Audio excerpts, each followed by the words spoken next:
Mike Ward is full of shit. And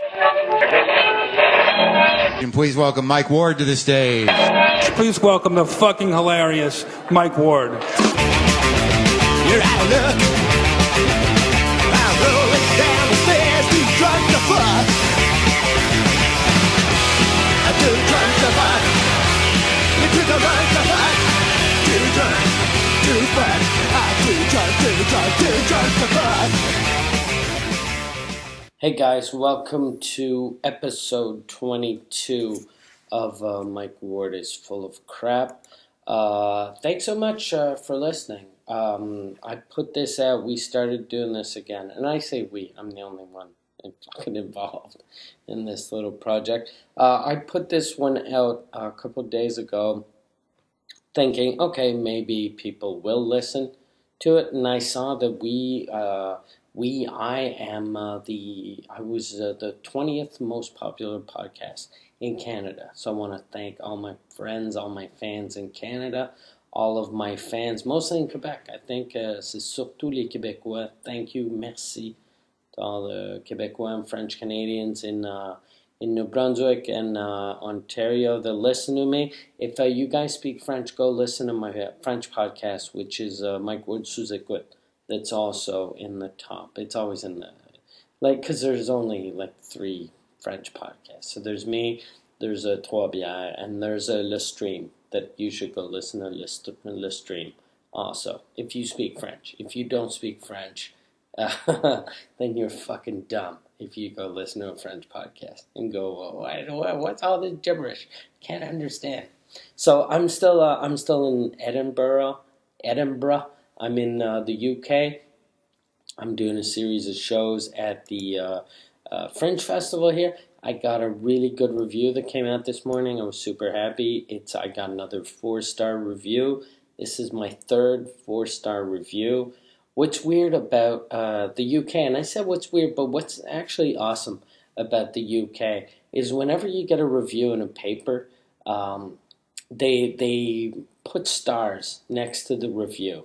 So it'll be like, kind of like what they do in movies in America, which is a really good idea. Because oftentimes back home, in America they do this, and in Canada they do this, and in Quebec, in the French Quebec, we're the goddamn worst.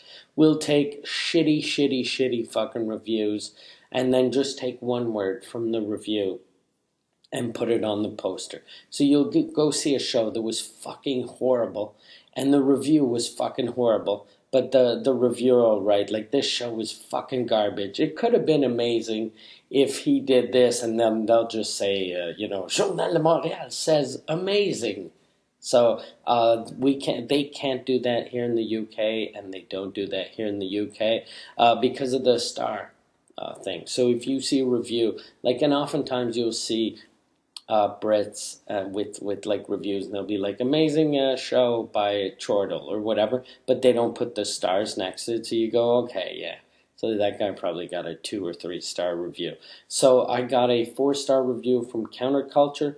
I had gotten a 4-star review. I did get a 4-star review from the Daily Mirror, and I got a 4-star from the Edinburgh Festivals magazine. So thank you to those 3 wonderful publications that are the best publications in the UK. Okay, yeah, so on the way I want to start doing the podcast is I want to start, I'm sorry, there's a fire, I guess, on my street. The way I want to start doing the podcast is I want to ask you, the fans, the listeners, the people who actually spend their time listening to this garbage, to send me a word, and I will tell a story about that word. And you use the hashtag MWFC. That's from Mike Ward is Full of Crap, because the is and the of don't count. So it's MWFC, hashtag MWFC on Twitter. You put in a word, and I'll talk about that word. If I don't have a story about that word, I'll find a friend with the story. I'll make that shit happen, is what I do. When the podcast came out, I asked people to send in words, and I thought maybe 1 or 2 people would send in words, or I actually thought I was like, I should tell one of my friends to just fucking send in gay porn, and I'll tell a gay porn story. Because I have a lot of gay porn stories. No, but as soon as I asked people on the podcast to send in words, you guys were amazing. You sent in a lot of words, especially Stéphane Degas. Stéphane Degas, who sent in like 1,000,000 words, and they're all fucking horrible. So I'm not going to use his words. No, they were really good. They were really good. But the word that sort of, or the subject that kind of jumped out at me is cell phones. There's a guy named Frédéric Simoneau. So you can tell all my fucking fans are French. Like, I don't even know why I do this shit in English. But, what's his name again? I hit my, okay, so, Frédéric Simoneau, his word was cell phones. Cell phones, this is how fucking old I am. When I saw the cell phones thing, I was like, what stories do I have about cell phones? And then I was trying to think, when I got my first cell phone. I actually got my first cell phone because of my manager. My manager, Michel, when we had started working together, it was impossible to get a hold of me. And he had a cell phone. Like, he was one of the rich guys. Because this is like in the 90s. And younger people don't get this. But in the 90s, having a cell phone was expensive as fuck. Like, if you had a cell phone, you'd get a plan, and it'd be like, you'd have to pay like fucking like almost $1 a minute during the day, and then you'd get like free phone calls nights and weekends. So nights and weekends you were using a cell phone. And since Michel was in those days, he just started out as a manager, and he was working as a sound technician. So he only worked at night, so he had his cell phone, and he was fucking talking like all the time at night. And that was really impressive for me and for like everyone, which is because we were stupid. This is how fucking stupid people were in the 90s, that having a dude with a cell phone was impressive. And I remember Michel, when we worked together, he had fucking trouble getting a hold of me, and that used to piss him off. So he had bought for Christmas. He used to manage me, and he managed a group called Les Chicken Swell, who were, they don't exist anymore, but they were an amazing sort of alternative comedy, sketch comedy group. They were like, they were very absurd. It was kind of like, kind of a Monty Python type thing. They were really, really, really good. They had this show on the Radio-Canada, which is a French CBC, and they were amazing. And he managed them, he managed me, and for our Christmas presents, he bought us pagers. Pagers, old-timey pagers, like fucking, like drug dealers have, or fucking guys that sell waterbeds. So he had given me my fucking pager. And I remember I fucking hated that present. That was the worst goddamn present. That present made me understand something. Never give a present that is going to cost the person something else. I'll have a sip, and then I'll explain what I'm trying to say. When he had given me the pager, he gave me the pager, and in those days, I guess now, I don't even know if they still have pagers, but he gave me the pager, and then I had to pay for a plan. And in those days, it was $15 a month to activate your pager. So it cost me, so he gave me a present that he paid like $34, and then he gave me a present that cost me $180 a year. So I remember I was fucking angry, and I was like, this is a shit present. And I fucking complained, and I used to hate it, because whenever he'd page me, I'd have to find a payphone, and whenever he did page me, I'd be in the middle of nowhere, and then by the time I did call him back, he wouldn't pick up, and it was fucking horrible. I hated the pager, I didn't want a cell phone. Because of that, I was like, and then he didn't buy me a cell phone, but that story, we had told that story to a bunch of people, and the first producer I had, the first show I came out with in French Canada, my producer, I'd gotten offered by another producer, by someone that was very rich, very powerful in French Canada, had given me this was like a badass money move. I was gonna sign with a company called Spectra, who are this. They have a bunch of festivals. They run the jazz festival in Montreal. They run every festival in Montreal except for Just for Laughs, basically.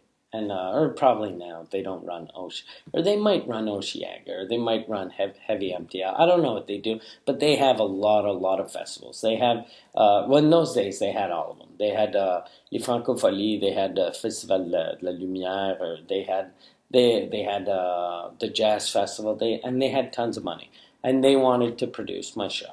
So I was going to sign with them, and then this guy that had a lot of money, this big producer, he was like, "I want to meet you, just to talk." And I was like, "No, I'm already made up my mind. I'm going to sign with Spectre." And he was like, "No, let's just meet. Let's just meet. We're going to meet. You know, we just meet, just for lunch. Can you meet me for lunch?" And so I go meet him for lunch, and he's like, "Look, as a show of good faith, just to show how fucking interested I am in you, here is a check. Here's a check, and it's a present. You sign with me, you keep that money. You sign with them, you keep that money. I want to pay you. This is how much I think your time is worth." And he gave me, it was an envelope. I didn't look at the amount right away. We had the meeting. It was a very cool meeting. He leaves. I open up the envelope, and there's a check for $25,000.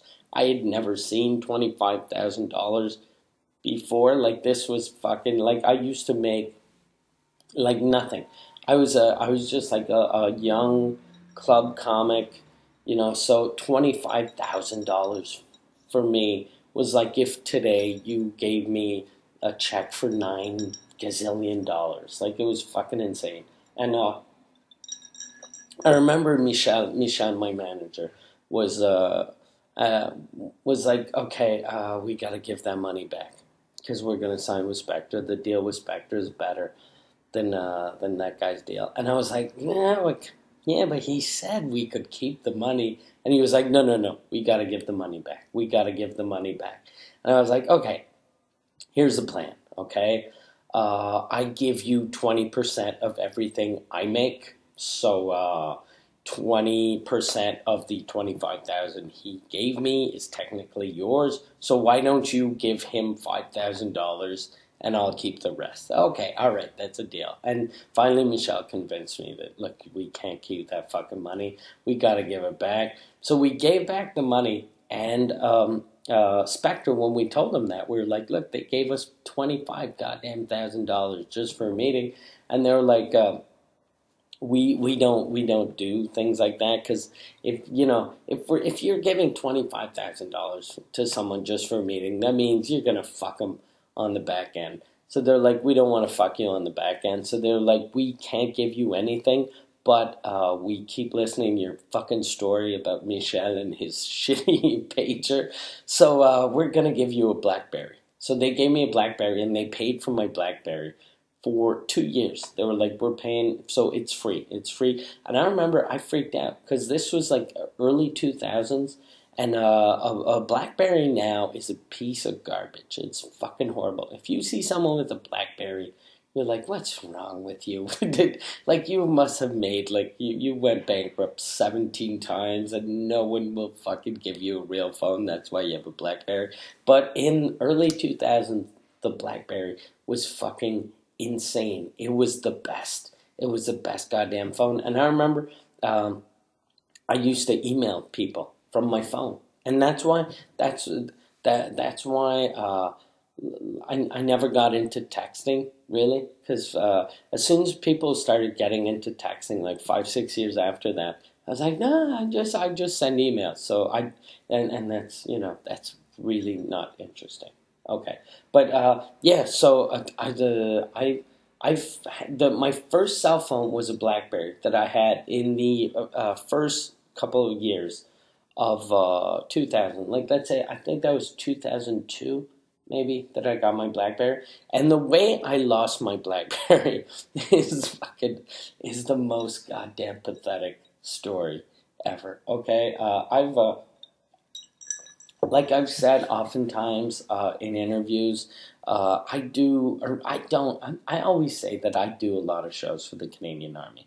I don't do a lot of shows for the Canadian Army, but I used to because I'm a bilingual comedian, and the Army really likes bilingual people, the Canadian Army, because they every show needs at least one French person or one English person.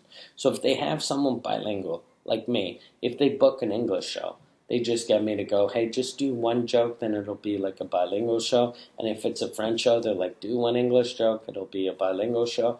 And I remember one of the first times I ever went overseas. I was doing a show.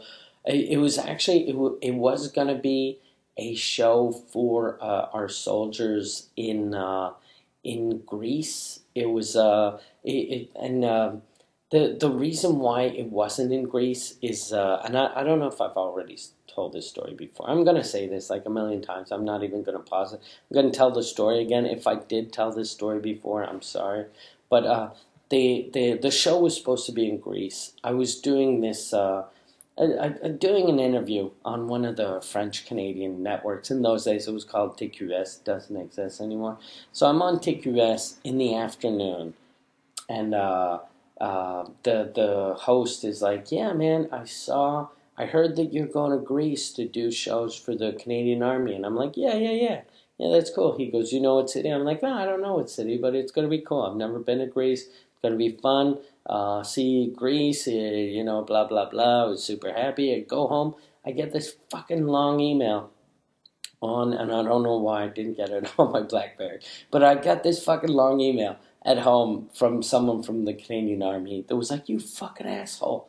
You fucking asshole. You told people where the mission was going. You told people that there were going to be soldiers in Greece. Do you realize you put a bunch of soldiers' lives in danger? You such..." And they didn't use the word dick, but they were like, you put a bunch of lives in danger. Did you think that maybe Al Qaeda was listening, so now Al Qaeda knows where the Canadian Army is?" And here's the thing, okay? Al Qaeda isn't fucking watching TQS, okay? They're not watching French Canadian fucking television. But I just apologized to this woman. I was like, "Okay, I'm sorry. I put the lives of people in danger."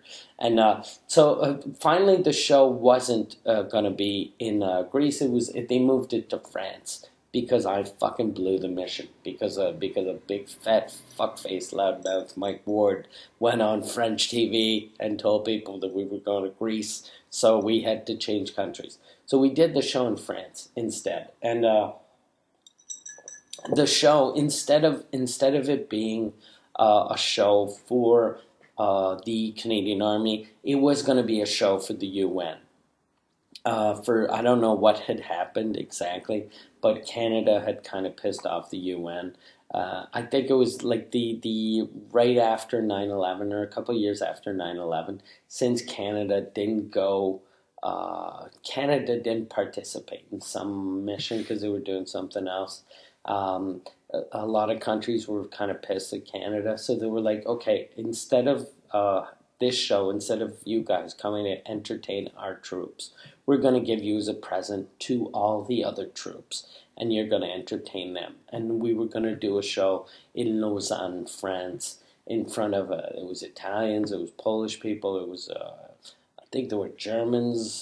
There weren't any Greeks. There would have been Greeks if I hadn't opened up my big fat mouth. But yeah, so we were going to do that show. And the way show tours work generally is you go to an army base in Canada before the tour, and you sort of work on the show. So you'll have whoever's organizing the show. I'll sort of make a lineup, and then you'll practice in this little theater for a couple of days. Like that's good, I guess, for singers and dancers and shit. For comics, it's kind of garbage because you're like, fuck, I tried my jokes out. Like my jokes work. So if they work in a comedy club, they're gonna work in front of soldiers, but they still want to have you there. So and this one was at and that lasts for like 4 days. So it's always whenever I've gone on a mission and I call them missions because in my head, I'm a soldier. Whenever I go on these show tours, you always go for a couple of days before the tour in some Canadian military base. This show, the base that we were going to practice at was the base in Saint Jean sur Richelieu. I used to live in Saint Jean sur Richelieu. I used to live like fucking 900 feet from the base. Like I was right next to the base. So I didn't even sleep like at the base. Like every night we'd finish our thing, I'd just fucking sneak out, get in my car, drive home. Then the next morning, fucking drive back and go in and pretend like I slept at the army base. And this was the group I was with. They were so nice. They were so nice. They were amazing. It was mostly people from Newfoundland. They were all from Newfoundland. The producer was from Newfoundland. The band was from Newfoundland. I wish I remembered their names. They were awesome. They were a really good band. They were really nice dudes. And everyone was from Newfoundland except for me. People from Newfoundland are very festive. They drink like fuck. Like oftentimes the thing I've noticed about people from Newfoundland that they are exactly like people from Quebec, except for the language thing. So people from Quebec are mostly French. People from Newfoundland are all English, or just about. But we have the same sort of outsider mentality. We don't really feel like we belong in Canada, and we drink a lot, and we're kind of loud, and we're funny. So they were like, whenever I've been, if you see Quebecois and people from Newfoundland together, they always get along so well. And even the music, like if you listen to Quebecois music, like the folklorique music, it sounds very much like Celtic music from Newfoundland. So the music sounds the same. The people are kind of the same. So every night, like every day, we practice our little thing, and it was fun. And at night, we'd have a couple of drinks. And I remember one of the nights, I got fucking shit-faced.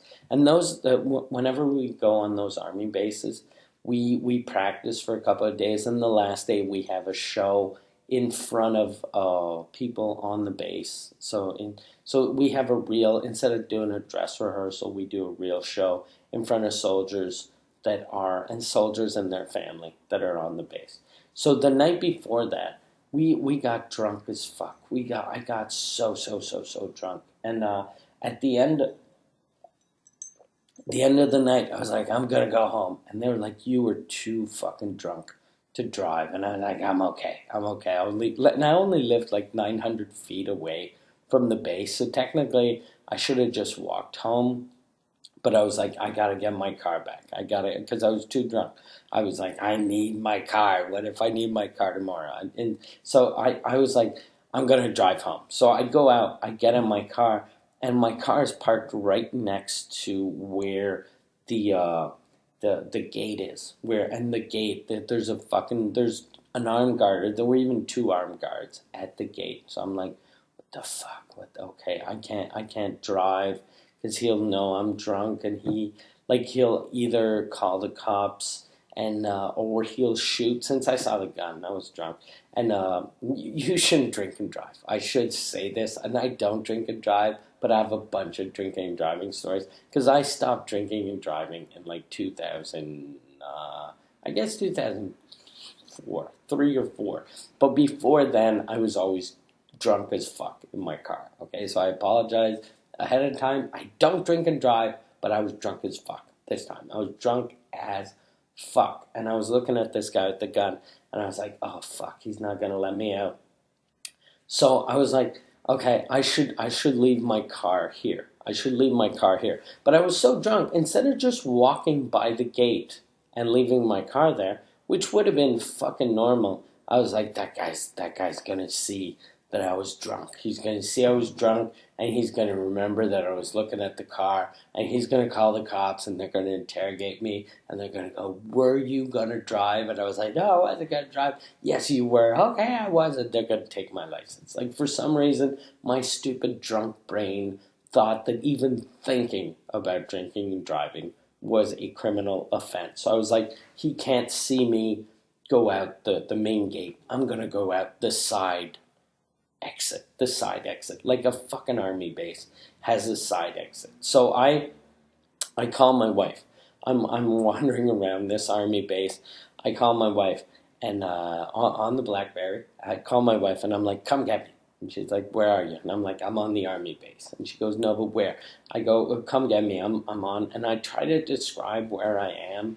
So she gets in her car, and she starts driving around the army base. She's so nice. She's such a nice person. I'm such a fucking asshole.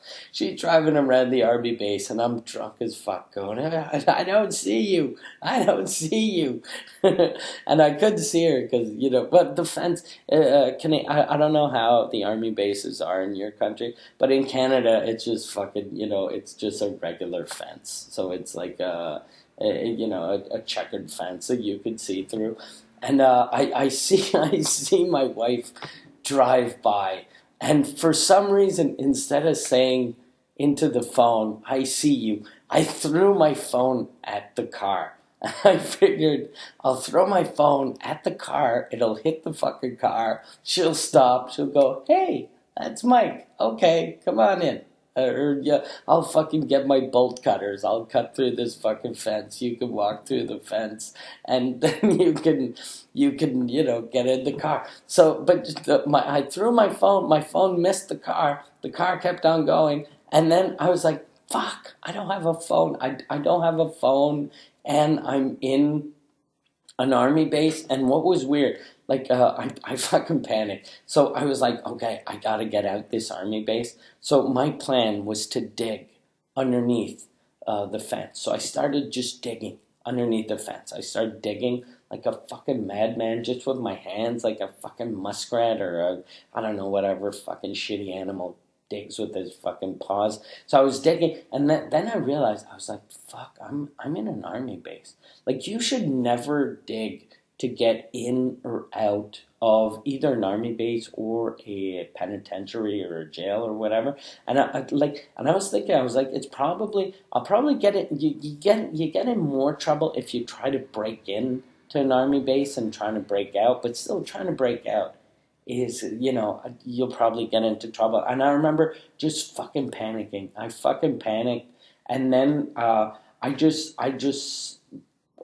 went back to my car. I sat in my car until I sobered up. And then when I was sober, I was like, oh, fuck, okay, I'm not going to take my car, even though I'm sober. So I got out and I walked home. I walked home, and then as soon as I got home, had breakfast, walked back to the army base, and then they sent us to Europe. So that's how I lost my BlackBerry, which is a stupid way of losing your BlackBerry. Like, I've lost so many phones. Alcohol is the fucking worst for losing phones. Like, I've lost.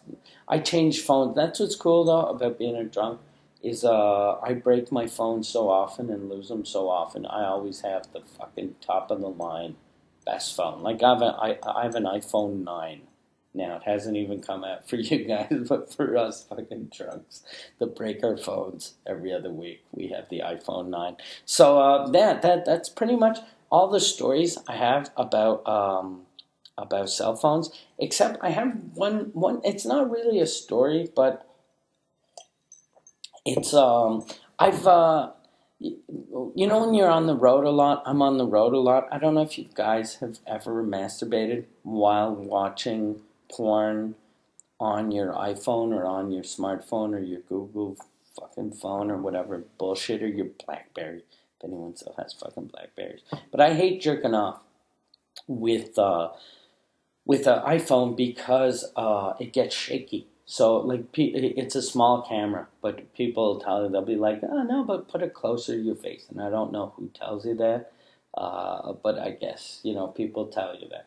I have heard that, or maybe I didn't hear that, but I thought of that. So I was jerking off, and I was like, if I stick my phone right next to my face, it's like real close. But what's weird, it's all shaky and shitty. But But if you do want to get something that isn't all shaky and shitty, get a Google Cardboard. Google Cardboard or any virtual reality thing that you can slip your phone in. I have a VR1 that fits the iPhone 6. You can get that, and they're super cheap. Those are those glasses, and they look really impressive. Like here, Michael, the guy one of the guys on my team, my production team from my shows here in Edinburgh, when he saw my VR1 glasses, he was like, "Holy fuck! How much are those? They must be like $9,000." The VR1 glasses, I think, are like 110. I think I paid. And if you go on Amazon, you can get like a Google Glass or I don't know if it's called Google Glass or Google Cardboard. I think it's called Google Glass. Google Glass for like $16, and they're amazing. I bought a bunch of those. The only thing that's weird though is when you put your phone in that virtual reality thing, and you look at porn, it makes it look like you're really small. Because I had used this virtual reality porn because I used to have an Oculus Rift on my computer, and that was really cool. That looked like it was really like you were inside this porno scene. But with the telephone version in the VR1, it makes it feel like you're 3 feet tall. Like these women are all goddamn giants, which is fucked up. So it always feels like you're a little victim of pedophilia. Like you're this little boy getting molested by these dirty fucking whores, and then they're always pulling your dick out, which is fucking huge. So you're this little child with a huge dong. I think the only person that probably would enjoy the virtual reality porn with a phone is a midget, like any midget. A midget would be amazing because I guess he's used to looking up and seeing people, that are way bigger than him and having sex with them. The only thing so the virtual reality porn, not that fun. What is weird though, and I do recommend it because it's super cheap. If you do get like a VR1 or whatever, the Google Cardboard, Google Glass, whatever they call them. I guess Google Glass the glasses, yeah. So it is Google Cardboard. Sorry, whatever. Who cares? It's the fucking Google virtual reality thing. If you do get one of those, get the app that's called Within. Within. It's the best. That's the best of the best of what's going on in the virtual reality world. So you're gonna get there's a horror movie that you're like in a mental hospital that's really, really, really fucking good. I forget what the name of that is. There's a thing with U2 that U2's singing that sounds like garbage because it's U2, but it's amazing. You have a thing that you fly over New York City that's amazing. It's really cool. And the porn isn't fun. Like it's not like it's not good to masturbate to because the fucking graphics are shit and you feel like you're a midget. But there's something kind of impressive. You feel like you're masturbating in the future. You're like, I'm in the future right now. And if you really want to get fucked up, like if you want to feel something really, really, really bizarre, you download a movie that it's a woman getting fucked by a man. If you're a dude, and if you're a woman, we'll get a movie that you're a dude fucking a chick, because I know a lot of chicks want to know what it's like to fuck a man. So with the VR1 glasses, you're going to know what it's like fucking a chick. And for a dude, there's no dude that's ever thought of, I wonder what it's like being a woman getting fucking laid. No one ever thinks of that, but when you put these on, you're like, oh, this is fucking horrible. This is horrible. Oh, poor women. I felt bad for women. I had the glasses on. I had this fucking bald guy licking my pussy, and I was like, ugh, this is disgusting. Poor women. I felt bad for them. All right, so that's it. That's pretty much a show. This podcast is very short. Like the reason why I decided to do short podcasts in English is my French podcast lasts for an hour and a half. It lasts about an hour and a half. But the English podcast, there's so many podcasts, so many amazing podcasts that last, they're all 2 hours, 3 hours, an hour and a half. I want to have a short podcast that you can listen to between podcasts. So if you're on the train or you're on the plane and you're like, oh fuck, I got 20 minutes left, I got 40 minutes left, what can we listen to? Well, we can listen to Mike Ward is Full of Crap. So if you guys enjoyed this show, tell your friends about it, or don't tell your friends about it, but just fucking subscribe, listen to it again next week, or in a couple of days whenever it comes out. I'm not sure how we're going to do this yet. If you do decide to go buy some glasses, some VR glasses, go use my Amazon affiliate accounts. So if you're in anywhere in the world other than Canada, go to mwamazon.com. If you're in Canada, go to mwamazon.ca. That will bring you to the Amazon page, the regular Amazon website, but my affiliate account will be linked in, so that way I'll get 6% of whatever you guys spend. So thank you so much for listening. If you guys want to send in words, send in words. And I might pick one of your words. I'll choose one of your words, unless you're Stéphane Deguerre and your words are shit. No, so yeah, use the hashtag MWFC. Hashtag MWFC. Puis je m'excuse, Stéphane. I'm going to use your word next week, I promise. Swear to God. All right, God doesn't exist. But thanks for listening, and see you soon. You're out of luck. I'm rolling down the stairs, too drunk to fuck. I'm too drunk to fuck. You're too drunk to fuck. Too drunk to fuck. I'm too drunk to fuck.